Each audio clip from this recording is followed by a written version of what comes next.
DOGE found ways to cut nearly $200 billion of what it says was waste and fraud from government spending. But in order for that to actually translate to real savings for you, the taxpayer, Congress would need to codify the proposals. And joining us now to discuss this is Open the Book's Deputy Public Policy Editor, Rachel O'Brien. Good morning to you, Rachel. Great to see you.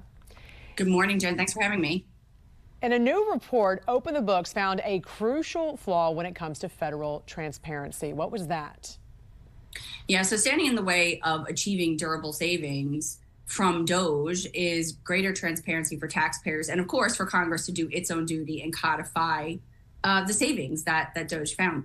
So our team went line by line through the data published on the DOGE website, the canceled grants and contracts that make up the bulk of these claim savings. It's up to, I think, about $175 billion. So there were more than 17,500 contracts and grants.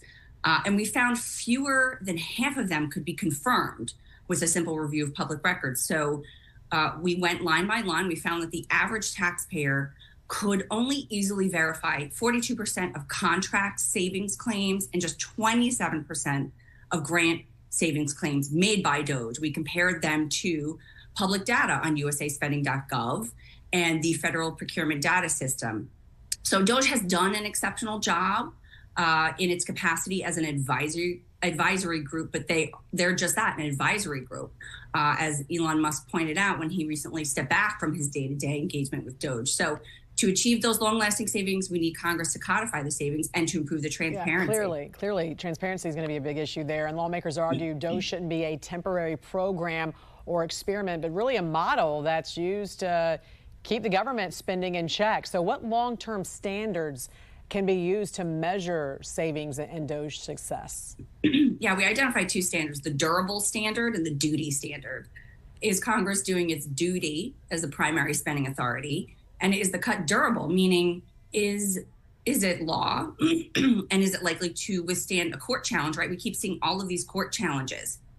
A lot of these cuts are not going to be durable if the administration doesn't have the ability to cut them. Again, this is why we need Congress. So there's no real way to measure how effective DOGE's work is without Congress taking action because, again, DOGE is an advisory group. And going back to transparency for a second here, you have a suggestion. Your organization suggests the federal government create sort of America's checkbook. So how would that work?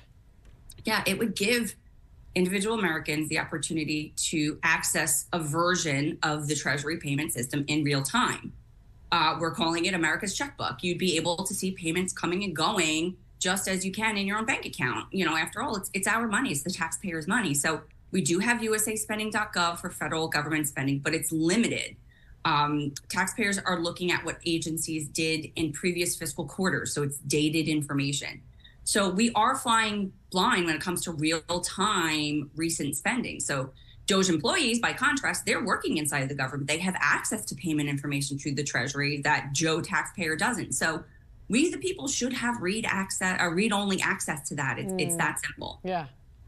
It makes you wonder how that was never implemented before. We should all have access to whatever money we are paying to the federal government. Let's see it. Yeah, let's see it. Open the Books Deputy Public Policy Editor Rachel O'Brien. Great to see you. As always, have a great weekend. You too. Thanks so much, Jan. Thank you.